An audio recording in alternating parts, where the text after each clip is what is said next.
इसी बात को लेकर श्री कृष्ण जी ने घोषणा किया सारंगरव ग्रंथ शास्त्र में कि उदार चरिता नाम तु वसुधैव कुटुंबकम। कृष्ण जी ने कहा अयम निजः परो वेति गणना लघुचेतसाम उदार चरिता नाम तु वसुधैव कुटुंबकम। यह मेरा है, यह पराया है, यह किसी संकुचित मानसिकता के लोगों की समझ है। लेकिन जो लिबरल हैं, उदार हैं, जो समझदार हैं, उनके लिए सारा संसार अपने परिवार के समान है। उसके लिए कोई बाउंड्री लाइन नहीं है, उसके लिए कोई Iraq, Iran, German, Japan, America नहीं है। पूरा पृथ्वी हमारे घर के समान है। वसुधैव कुटुंबकम, ये हमारे देश की सबसे बड़ी सोच थी। हम डिस्क्रिमिनेशन के खिलाफ थे, भेदभाव के खिलाफ थे। सारे दुनिया में अपनी विचार को ले जाने का हमने काम किया। आप देखिए 460 BC में एक ग्रीस फिलोसफर हुए प्लेटो ने एक बुक लिखी रिपब्लिक बुक में उन्होंने एक आइडिया दिया कि ये संसार में बहुत सी भेदभाव हैं। अगर पॉपुलेशन का अदला बदली हो जाए, आप अपने घर का बेटा दूसरे घर में दे दो, दूसरे घर का बेटा बच्चा अपने घर रख लो, तो लोगों में एक बहुत बड़ा सुधार होगा। इसके पीछे उनका लॉजिक था कि जो वस्तु अपने पास रहती है उसकी कोई कीमत नहीं होती है, और जब वो दूर चली जाती है तो उसकी कीमत ज़्यादा होती है। तो पॉपुलेशन को एक्सचेंज करने की बात कर रहे थे। अब बताओ हमारे देश में यहाँ आप लोग शादी करते तो लड़की दूसरे घर चली जाती है, मगर लड़का दूसरे घर जाता है? भारत में नहीं जाता, नहीं जाता। भारत देश में 2 राज्य जैसे हैं, जब शादी होती है तो लड़की अपने घर रहती है, लड़का उसके घर आके रहता है। मैट्रियार्क सिस्टम है।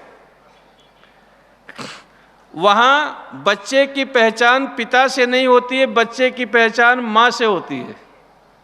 कौन कौन सा स्टेट है? अब आप चलो लिख लो आज। वो हिंदुस्तान के 2 स्टेट हैं, नंबर 1 केरल और नंबर 2 मेघालय। हिंदुस्तान के 2 स्टेट हैं, नंबर 1 केरल और नंबर 2 मेघालय। यहाँ मैट्रियार्क सिस्टम है। तो हमारे देश में हर प्रकार की संस्कृति सभ्यता है। प्लेटो के बाद यूरोप के एक बहुत बड़े विद्वान हुए हेनरी टॉम्स ने एक बुक लिखी the story of human race, मानव जाति की कहानी। पेज नंबर 62 में हेनरी टॉम्स ने लिखा कि संसार में जितने, इस वर्ल्ड में जितने भी मनुष्य हैं, उनका ब्लड एक है, उनकी जीन्स एक है, उनके मीट मांस एक हैं, उनके बोन्स हड्डी एक है, लेकिन अलग अलग जलवायु में बसने के कारण, अलग अलग संस्कृति में अपब्रिंगिंग होने के कारण उनके रूप रंग में फर्क आ गया है, उनके थॉट्स में फर्क आ गया है। दुनिया के मनुष्य सभी एक हैं। 27 दिसंबर 2000 को ह्यूमन जीनोम प्रोजेक्ट की जो रिपोर्ट दी गई, डीएनए टेस्ट करके बताया गया और ये समझाया गया कि वर्ल्ड के सभी मनुष्य एक हैं। अब आप देखो, भारतीय संस्कृति में वेद कहता है विश्व के सभी लोग अपने परिवार के समान हैं। 5000 वर्ष पहले भगवान कृष्ण कहते हैं कि पूरा पृथ्वी अपने घर के समान है। ग्रीस फिलोसफर प्लेटो कहते हैं कि पूरा यूनिवर्स में शांति लाने के लिए एक दूसरे से रिलेशन इस्टेब्लिश करना चाहिए। और हेनरी टॉम्स जैसे स्कॉलर कहते हैं साइंटिफिक रिसर्च से कि दुनिया की जो मनुष्य की बॉडी है और जो उसके जीन्स हैं वह एक हैं।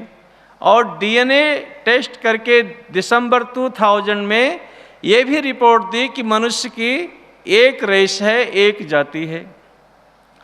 लेकिन हमारी आँख ने मनुष्य को 4 हिस्सों में बांट दिया और हमारे ब्लड ने मनुष्य को 4 हिस्सों में बांट दिया। हमारी आँख ने 4 प्रकार के मनुष्य को बांटा: white people, yellow people, red people and black people. जितने यूरोपियन लोग हैं वो वाइट पीपल हैं। तमिल लोग कहो छे ना भूरिया आवी गया, तो वाइट पीपल हैं। और जितने चाइनीज, कोरियन, जापानीज लोग हैं वो येलो पीपल हैं। और हम एशियन लोग रेड पीपल हैं और अफ्रीकन लोग ब्लैक पीपल हैं।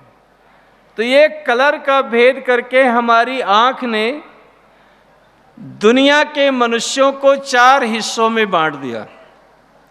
और हमारे ब्लड ने ए ग्रुप, बी ग्रुप और कौन कौन से ग्रुप होते हैं,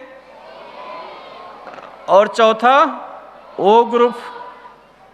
तो हमारे ब्लड ने 4 हिस्सों में बांट दिया।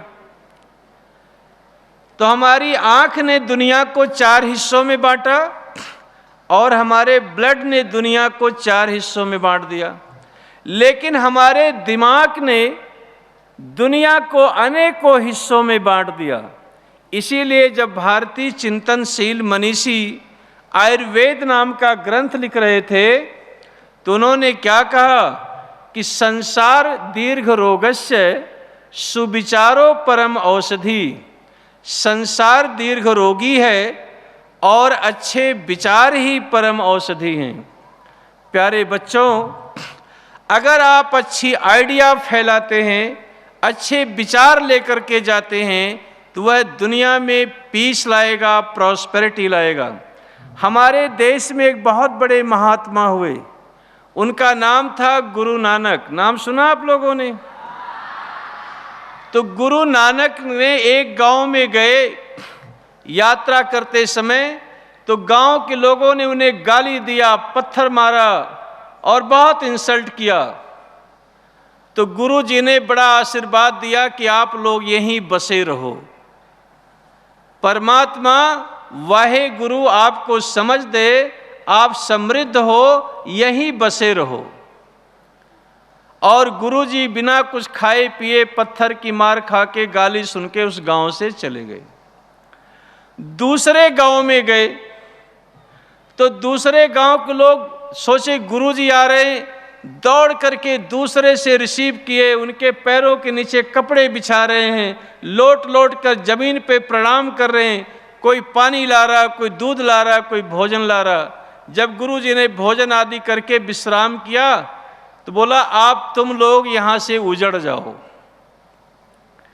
कहा परमात्मा आपको शक्ति दे कि तुम अपना घर बार छोड़ करके यहां से उजड़ जाओ। तो उनके शिष्य ने कहा गुरुजी, जिन लोगों ने आपको गाली दिया, पत्थर मारा, इंसल्ट किया, उन्हें आपने आशीर्वाद दिया कि यहीं बसे रहो, आपका कल्याण हो, घर भरा रहे, यहीं रहो। और जो लोग आपको इतना सेवा कर रहे हैं उन्हें करो यहाँ से उजड़ जाओ, घर बार छोड़ दो। तो गुरु जी ने समझाया कि जो बुरे लोग हैं वो बसे रहेंगे तो वहीं तक बुराई रहेगी, और जो अच्छे लोग हैं वो उजड़ जाएंगे, दुनिया में फैलेंगे, हर जगह अच्छाई जाएगी। तो दुनिया में अच्छाई फैलाने की ज़रूरत है, दुनिया में बुराई बुरे लोग वहीं बसे रहें, वहीं रहें। ये गुरु जी की सोच आज से 500 वर्ष पहले कैसी समझ थी हिंदुस्तान के लोगों की। प्यारे बच्चों, 1989 में 1986 के अंदर 1986 से 1989 तक यूएस के प्रेसिडेंट थे रोनाल्ड रेगन और ब्रिटेन की प्राइम मिनिस्टर थी मार्गरेट थैचर। दोनों ने एक जॉइंट स्टेटमेंट दिया कि इस वर्ल्ड को हम ग्लोबल विलेज बनाएंगे, वैश्विक गांव बनाएंगे। लोग उस समय क्रिटिसाइज किए कि दुनिया कभी एक गांव बन सकती है, इनकी समझ अच्छी नहीं है, ये पूरा विश्व एक गांव कैसे बन सकता है। लेकिन आज इंफॉर्मेशन टेक्नोलॉजी ने ये पॉसिबल करके समझा दिया कि जिब्राल्टर से लेकर इंडोनेशिया तक 7 बिलियन मनुष्य कहीं भी है, उसे इस मोबाइल से 2 मिनट में संपर्क कर सकता है। आज से 30 वर्ष पहले ये कल्पना नहीं की जा सकती थी कि आप एक लेटर 25-30 पेज का लिखेंगे और 1 मिनट के अंदर दुनिया में कहीं मिल जाएगा, लेकिन आज ईमेल ने वो पॉसिबल कर दिया। तो वर्ल्ड के साथ अटैचमेंट हुआ, सारा विश्व एक नज़दीक आया है, ग्लोबल विलेज बन गया है। अनफॉर्चुनेट फैमिली के साथ डिटैचमेंट हुआ, संसार तो नज़दीक आया लेकिन परिवार बहुत दूर चला गया। लेकिन जब तक परिवार को जोड़ने की कोशिश आप नहीं करेंगे, तब तक संसार को जोड़ना आपके लिए बेईमानी होगा। तो आपको क्या करना है कि वर्ल्ड के साथ अटैचमेंट हो, आवश्यक है, लेकिन फैमिली के साथ डिटैचमेंट ना हो। आज अपने फादर, अपनी मदर, आप अच्छे बच्चे हैं, आप कह रहे थे कि हम अपनी मदर की सेवा करेंगे, अपने फादर की सेवा करेंगे। अभी एक इस्लामिक स्टेट है, कंट्री है इंडोनेशिया, वहाँ विश्व के सबसे ज़्यादा मुसलमान रहते हैं। लेकिन अभी वो बता रहे थे वहाँ के राष्ट्रपति ने अपने पोते का नाम नरेंद्र रखा है। वहाँ की जो जकार्ता जो उनकी है कैपिटल है, वहाँ पे उनके इंडोनेशिया का जो एयरपोर्ट है उसका नाम गरुड़ है। उनकी करेंसी पर गणेश के चिन्ह लगाए जाते हैं। वहाँ उनकी पार्लियामेंट के सामने 7 घोड़ों से जुता हुआ अर्जुन और कृष्ण का स्टैचू बना है, ठीक उनकी पार्लियामेंट के सामने। कुछ भी है, लेकिन वहाँ के लोग एक बड़ा अच्छा काम करते हैं कि महीने के अंत में स्कूल में बच्चे के पेरेंट्स को बुलाते हैं और प्रत्येक बच्चे की ये ड्यूटी लगती है कि अपने पेरेंट्स के पैर पानी से धोते हैं, सामूहिक रूप से।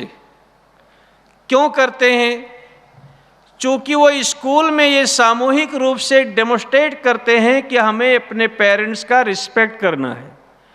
इसीलिए इंडोनेशिया ऐसी कंट्री में ओल्ड एज होम, वृद्धा आश्रम नहीं है। और हम लोग जिस माता पिता ने हमें जन्म दिया है, हमारा परवरिश किया है, हम उनको वृद्धा आश्रम में भेजने देते हैं और गलत करते हैं। तो प्यारे बच्चों, हमें अपने कल्चर के साथ जुड़ाव रखना चाहिए, अपनी सभ्यता के साथ रहना चाहिए। आप देखिए, आप राम के वंशज हैं, जो पिता के मुख से नहीं शब्द निकल रहे हैं, वनवास चले जाते हैं। अभी आपने गंगा पुत्र भीष्म के प्रतिज्ञा सुनी थी मुकेश जी से, आप उनके वंशज हैं, पिता की इच्छा के लिए आजीवन ब्रह्मचर्य का पालन कर लेते हैं। आप सीता, सावित्री, अनसुईया के वंशज हैं, जहाँ पतिव्रता धर्म के लिए आप क्या नहीं करते हैं। आप गांधारी के उस वंशज हैं, जहाँ पति को अंधा समझकर आँख में पट्टी बांध लेते हैं। ऐसी adultery, freedom of thoughts Bharat की संस्कृति उसे मान्यता नहीं देती है। हम भले ही कहीं भी जाएं, कुछ भी करें, लेकिन हमारी जो रूट है, हमारी जो जड़ें हैं, वो हमारे कल्चर में, हमारी संस्कृति में और हमारी हिस्ट्री में रहना चाहिए। मैं समझता हूँ इतनी बात आपके लिए आज काफ़ी है। ठीक है, हमारे बीच में एक मैडम आई हैं, ये इधर उपलेटा से डॉक्टर हैं। मैं जनरल साहब से रिक्वेस्ट करूंगा कि वो इनको शाल उठाकर सम्मान करेंगे। सर।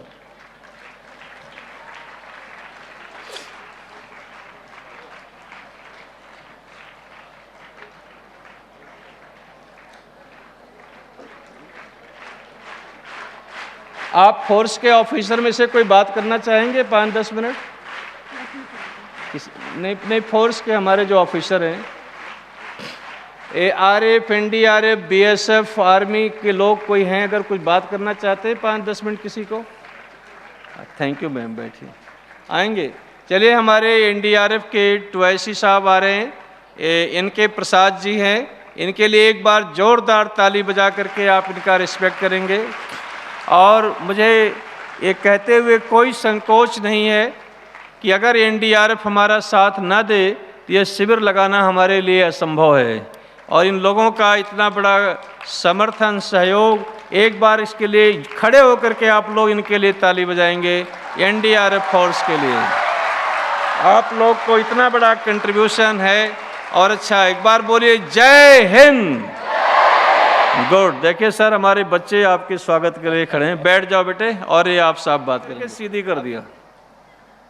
हम बोले जब काम आ रहा, जब रेखा सीधी हो गई तो अब मैं सम्राट बनूंगा नहीं बनूंगा?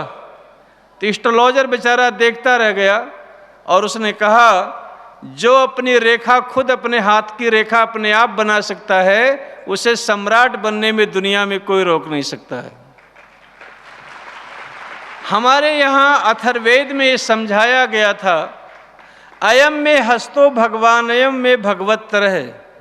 आपके हाथों में ऐश्वर्य है, पराक्रम है। अथर्ववेद में समझाया, कृतम में दक्षिणे हस्ते मयो जब साहित है। आपके दाहिने हाथ में पराक्रम है, आपके बाएं हाथ में ऐश्वर्य है। आप अपने भाग्य के विधाता खुद हैं, दूसरा कोई व्यक्ति आपके भाग्य का निर्माण नहीं कर सकता। इसलिए प्यारे बच्चों, आप अपने तकदीर के बनाने वाले खुद हैं। और ये जब ही होगा जब आप हार्ड वर्क करेंगे, अपनी पहचान अपने कर्म से आप देंगे। और कर्म के साथ आपके पास नॉलेज, ज्ञान होना चाहिए, क्योंकि बिना ज्ञान का किया हुआ कर्म वो सफल नहीं होता। हार्ड वर्क तो बहुत से लोग दुनिया में करते हैं, लेकिन वो कामयाब नहीं होते, क्योंकि कर्म के साथ आपके पास विवेक होना चाहिए। हम वो देख रहे हैं, उसका सीन नहीं, हमें देखो हम क्या बता रहे हैं। मस्तिष्क यहाँ लगाओ, मस्तिष्क वहाँ लगाने से कोई फायदा नहीं होगा। तो आप ये देखिए कि आपको हार्ड वर्क करना चाहिए, लेकिन बुद्धिपूर्वक करना चाहिए, विवेक पूर्वक करना चाहिए। कितने पॉइंट हो गए अच्छा इंसान के लिए? 4। अब आखिरी पॉइंट लिखिए, वसुधैव कुटुंबकम। World is one family. Bharat की जो सबसे बड़ी सोच है, जो सबसे बड़ी समझ है, वह क्या है कि ये संसार अपने परिवार के समान है। यहाँ यजुर्वेद के अंदर बताया गया, यत्र विश्वम भवति एक नीडम। यह सारा संसार अपने परिवार के समान है। इसी बात को लेकर श्री कृष्ण जी ने घोषणा किया सारंगरव ग्रंथ शास्त्र में कि उदार चरिता नाम तो वसुधैव कुटुंबकम। कृष्ण जी ने कहा, अयम निजः परो वेति गणना लघुचेत साम, उदार चरिता नाम तो वसुधैव कुटुंबकम। यह मेरा है, यह पराया है, यह किसी संकुचित मानसिकता के लोगों की समझ है। लेकिन जो लिबरल हैं, उदार हैं, जो समझदार हैं, उनके लिए सारा संसार अपने परिवार के समान है। उसके लिए कोई बाउंड्री लाइन नहीं है, उसके लिए कोई Iraq, Iran, German, Japan, America नहीं है। पूरा पृथ्वी हमारे घर के समान है। वसुधैव कुटुंबकम, ये हमारे देश की सबसे बड़ी सोच थी। हम डिस्क्रिमिनेशन के खिलाफ थे, भेदभाव के खिलाफ थे। सारे दुनिया में अपनी विचार को ले जाने का हमने काम किया। आप देखिए 460 BC में एक ग्रीस फिलोसफर हुए प्लेटो। प्लेटो ने एक बुक लिखी रिपब्लिक। रिपब्लिक बुक में उन्होंने एक आइडिया दिया कि ये संसार में बहुत सी भेदभाव हैं। अगर पॉपुलेशन का अदला बदली हो जाए, आप अपने घर का बेटा दूसरे घर में दे दो, दूसरे घर का बेटा बच्चा अपने घर रख लो, तो इन लोगों में एक बहुत बड़ा सुधार होगा। इसके पीछे उनका लॉजिक था कि जो वस्तु अपने पास रहती है उसकी कोई कीमत नहीं होती है, और जब वो दूर चली जाती है तो उसकी कीमत ज़्यादा होती है। तो पॉपुलेशन को एक्सचेंज करने की बात कर रहे थे। अब बताओ, हमारे देश में यहाँ आप लोग शादी करते तो लड़की दूसरे घर चली जाती है, मगर लड़का दूसरे घर जाता है? भारत में नहीं जाता, नहीं जाता। भारत देश में 2 राज्य जैसे हैं, जब शादी होती है तो लड़की अपने घर रहती है, लड़का उसके घर आके रहता है। मैट्रियार्क सिस्टम है। वहाँ बच्चे की पहचान पिता से नहीं होती है, बच्चे की पहचान माँ से होती है। कौन कौन सा स्टेट है? अब आप चलो लिख लो आज। वो हिंदुस्तान के 2 स्टेट हैं, नंबर 1 केरल और नंबर 2 मेघालय। हिंदुस्तान के 2 स्टेट हैं, नंबर 1 केरल और नंबर 2 मेघालय। यहाँ मैट्रियार्क सिस्टम है। तो हमारे देश में हर प्रकार की संस्कृति सभ्यता है। प्लेटो के बाद यूरोप के एक बहुत बड़े विद्वान हुए हेनरी टॉम्स। हेनरी टॉम्स ने एक बुक लिखी, the story of human race, मानव जाति की कहानी। पेज नंबर 62 में हेनरी टॉम्स ने लिखा कि संसार में जितने, इस वर्ल्ड में जितने भी मनुष्य हैं, उनका ब्लड एक है, उनकी जीन्स एक है, उनके मीट मांस एक हैं, उनके बोन्स हड्डी एक है, लेकिन अलग अलग जलवायु में बसने के कारण, अलग अलग संस्कृति में अपब्रिंगिंग होने के कारण उनके रूप रंग में फर्क आ गया है, उनके थॉट्स में फर्क आ गया है। दुनिया के मनुष्य सभी एक हैं। 27 दिसंबर 2000 को ह्यूमन जीनोम प्रोजेक्ट की जो रिपोर्ट दी गई, डीएनए टेस्ट करके बताया गया और ये समझाया गया कि वर्ल्ड के सभी मनुष्य एक हैं। अब आप देखो, भारतीय संस्कृति में वेद कहता है विश्व के सभी लोग अपने परिवार के समान हैं। 5000 वर्ष पहले भगवान कृष्ण कहते हैं कि पूरा पृथ्वी अपने घर के समान है। ग्रीस फिलोसफर प्लेटो कहते हैं कि पूरा यूनिवर्स में शांति लाने के लिए एक दूसरे से रिलेशन इस्टेब्लिश करना चाहिए। और हेनरी टॉम्स जैसे स्कॉलर कहते हैं साइंटिफिक रिसर्च से कि दुनिया की जो मनुष्य की बॉडी है और जो उसके जीन्स हैं वह एक हैं। और डीएनए टेस्ट करके दिसंबर 2000 में ये भी रिपोर्ट दी कि मनुष्य की एक रेस है, एक जाति है। लेकिन हमारी आँख ने मनुष्य को 4 हिस्सों में बांट दिया और हमारे ब्लड ने मनुष्य को 4 हिस्सों में बांट दिया। हमारी आँख ने 4 प्रकार के मनुष्य को बांटा, white people, yellow people, red people and black people. जितने यूरोपियन लोग हैं वो वाइट पीपल हैं। तमें लोग कहो ना भूरी आवी गया, तो वाइट पीपल हैं। और जितने चाइनीज, कोरियन, जापानीज लोग हैं वो येलो पीपल हैं। और हम एशियन लोग रेड पीपल हैं और अफ्रीकन लोग ब्लैक पीपल हैं। तो ये कलर का भेद करके हमारी आँख ने दुनिया के मनुष्यों को 4 हिस्सों में बांट दिया, और हमारे ब्लड ने ए ग्रुप, बी ग्रुप, और कौन कौन से ग्रुप होते हैं, और चौथा ओ ग्रुप। तो हमारे ब्लड ने 4 हिस्सों में बांट दिया। तो हमारी आँख ने दुनिया को 4 हिस्सों में बांटा, और हमारे ब्लड ने दुनिया को 4 हिस्सों में बांट दिया। लेकिन हमारे दिमाग ने दुनिया को अनेकों हिस्सों में बांट दिया। इसीलिए जब भारतीय चिंतनशील मनीषी आयुर्वेद नाम का ग्रंथ लिख रहे थे, तो उन्होंने क्या कहा कि संसार दीर्घ रोगस्य सुविचारो परम औषधि।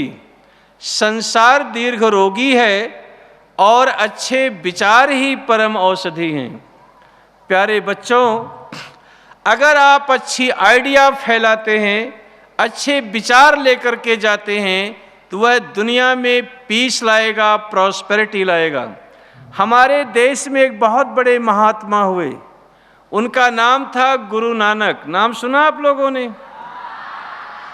तो गुरु नानक ने एक गांव में गए यात्रा करते समय, तो गांव के लोगों ने उन्हें गाली दिया, पत्थर मारा और बहुत इंसल्ट किया। तो गुरु जी ने बड़ा आशीर्वाद दिया कि आप लोग यहीं बसे रहो। परमात्मा वाहे गुरु आपको समझ दे, आप समृद्ध हो, यहीं बसे रहो। और गुरु जी बिना कुछ खाए पिए पत्थर की मार खा के, गाली सुन के उस गांव से चले गए। दूसरे गांव में गए तो दूसरे गांव के लोग सोचे गुरु जी आ रहे हैं, दौड़ करके दूसरे से रिसीव किए, उनके पैरों के नीचे कपड़े बिछा रहे हैं, लोट लोट कर जमीन पे प्रणाम कर रहे हैं। कोई पानी ला रहा, कोई दूध ला रहा, कोई भोजन ला रहा। जब गुरु जी ने भोजन आदि करके विश्राम किया, तो बोला आप तुम लोग यहां से उजड़ जाओ। कहा परमात्मा आपको शक्ति दे कि तुम अपना घर बार छोड़ करके यहां से उजड़ जाओ। तो उनके शिष्य ने कहा गुरुजी, जिन लोगों ने आपको गाली दिया, पत्थर मारा, इंसल्ट किया, उन्हें आपने आशीर्वाद दिया कि यहीं बसे रहो, आपका कल्याण हो, घर भरा रहे, यहीं रहो। और जो लोग आपको इतना सेवा कर रहे हैं, उन्हें करो यहाँ से उजड़ जाओ, घर बार छोड़ दो।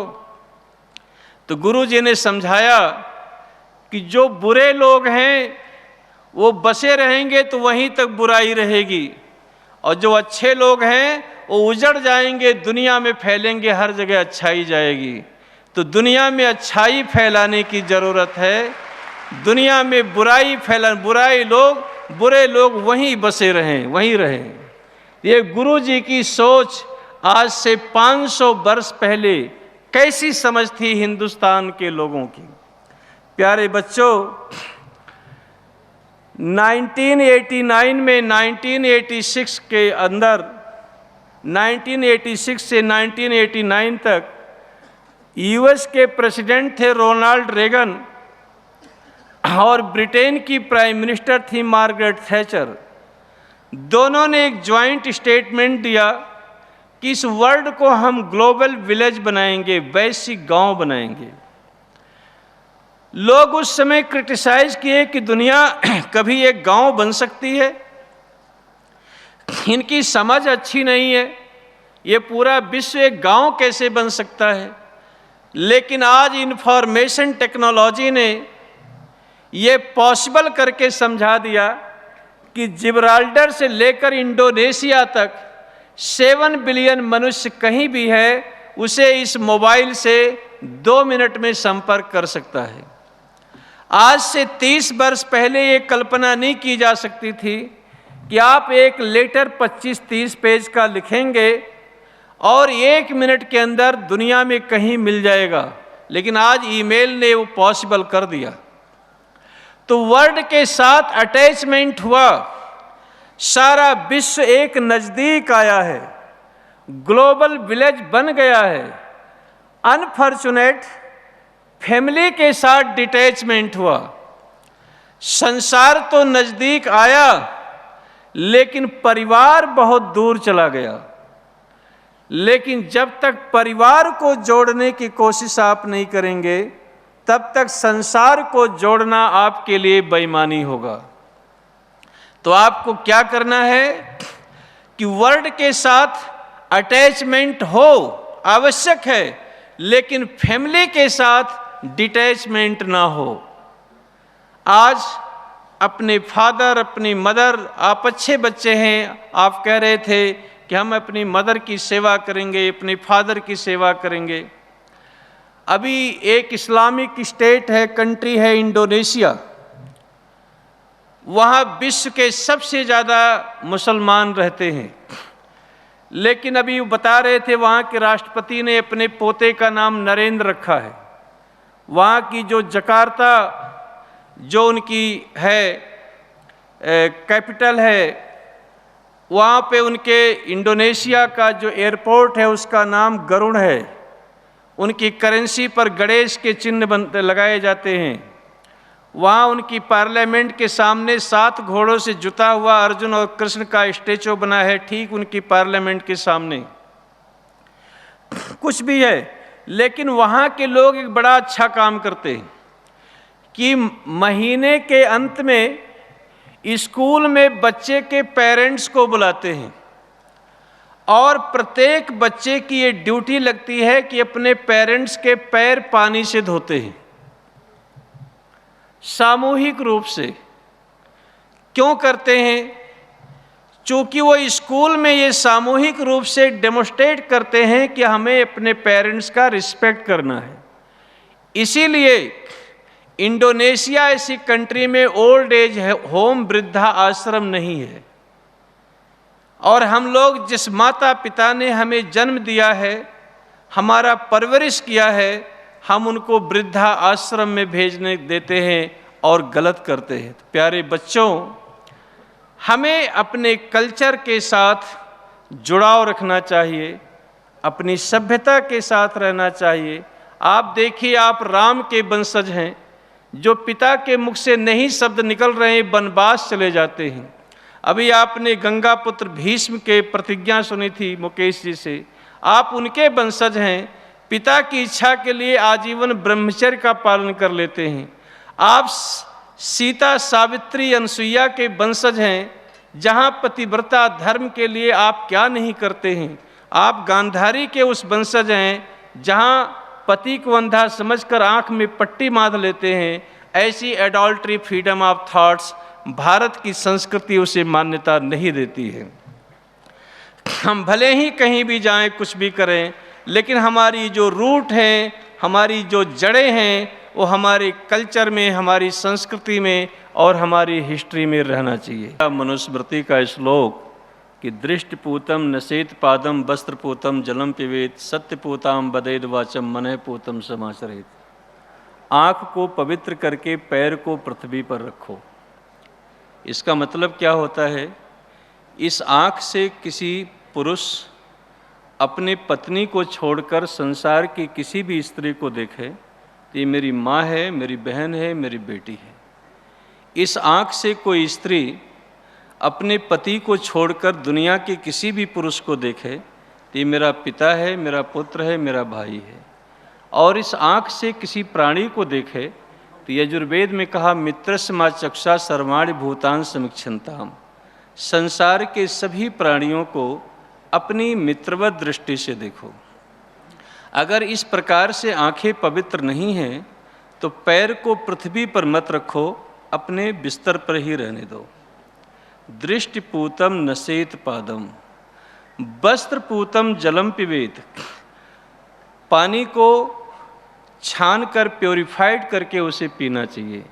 सत्यपूताम बदेद वाचम। वाणी को सत्य से पवित्र करके बोलो। ट्रुथफुलनेस, आपके जीवन में सत्यता होनी चाहिए। अगर आपके लाइफ में से सत्य निकाल दिया जाए तो आपके जीवन में कुछ नहीं बचेगा। सत्यपूताम बदेद वाचम। वाणी को सत्य से पवित्र करके बोलो। गांधी जी पहले जब मूवमेंट चलाते थे तो कहते थे ईश्वर सत्य है, लेकिन जब वो इस्टेब्लिश हो गए समाज में तो फिर उन्होंने अपना नारा बदल दिया, सत्य ही ईश्वर है। इसीलिए राधा कृष्णन जैसे विचारक ने जब सत्य की खोज नाम की पुस्तक लिखी, रिकवरी ऑफ फेथ, तो उसकी भूमिका पढ़ने लायक है। और कहाँ उन्होंने सत्य के एक बात को आगे बढ़ाने की कोशिश की। सतपथ ब्राह्मण के अंदर कहा, सत्यम वही देवाह अनृतम मनुष्या। सत्य बोलने वाला देवता होता है और अनृत सत्य और झूठ मिक्स करके बोलने वाला मनुष्य होता है, और निरंतर झूठ बोलने वाला राक्षस होता है। इसलिए हमें सत्य का ग्रहण करना चाहिए। इसीलिए तैत्रेय उपनिषद में बताया गया, सत्यम वद धर्मम चर। हे पुत्र, तुम सत्य बोलो और धर्म का आचरण करो। जब विद्यार्थी अपने गुरुकुल से शिक्षा पूरी करके जाता था तो आचार्य उपदेश देता था, सत्यम वद धर्मम चर। हे पुत्र, तुम सत्य बोलो और धर्म का आचरण करो। तो सत्य का आचरण सर्वश्रेष्ठ है। दृष्टिपूतम नसेत पादम वस्त्रपूतम जलम पिबेत। सत्य पूताम बदेद वाचम मनः पूतम समाचरेत। और मन को पवित्र करके आचरण करो। मैत्रायणी उपनिषद में लिखा है, मन एवं मनुष्याणाम कारणम बंध मोक्षयो।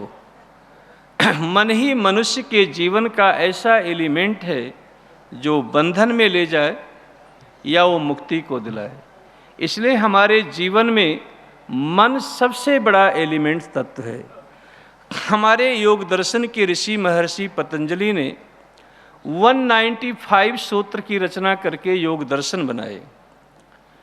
उसमें 194 सूत्र उन्होंने मन को बस में करने के लिए बनाया और एक सूत्र उन्होंने बॉडी को कंट्रोल करने के लिए बनाया। तो इसलिए कहा, ततो मनोजवित्वम विकर्ण भाव प्रधान जयश्च। मनुष्य के जीवन का परम लक्ष्य है कि वह अपने मन को बस में रखे, कंट्रोल में रखे।